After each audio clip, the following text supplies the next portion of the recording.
Now, if you've looked up machine learning before, you know there's a lot out there. Some resources recommend learning mathematics, statistics, probability, and even more before getting started with data science and machine learning.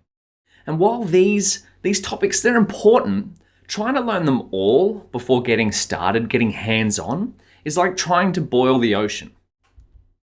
Instead, what we're going to be doing is focusing on building practical solutions and writing machine learning code to get insights out of data.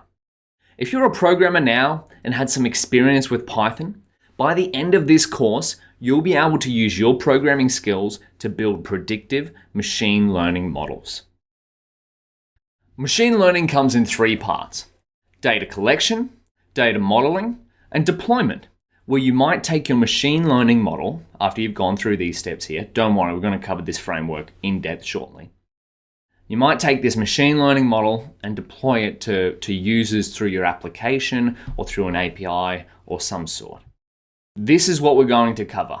We're going to cover data modeling, which means you'll be able to take a data set and apply machine learning algorithms to find insights on that data set. The steps we're going to cover is number one, create a framework. You saw a little bit of an outline of that in the previous slide. Number two, we're going to match that framework once we've gone through it to available data science and machine learning tools.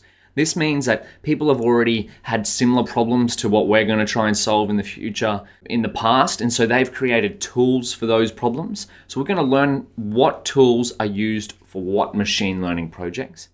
And then to learn all of this, we're going to learn by doing, by going through projects which involve step 1 and step 2 to build a portfolio to show off your work and your skills. The utmost care has been taken to focus on what matters. When I started learning machine learning, I found myself confused about what to do. Too often I'd spend too much time thinking about something instead of writing code and taking action.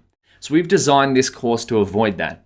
Instead of doing anything and everything from scratch, we're going to be using what works to build practical solutions and at the same time learning about machine learning and data science.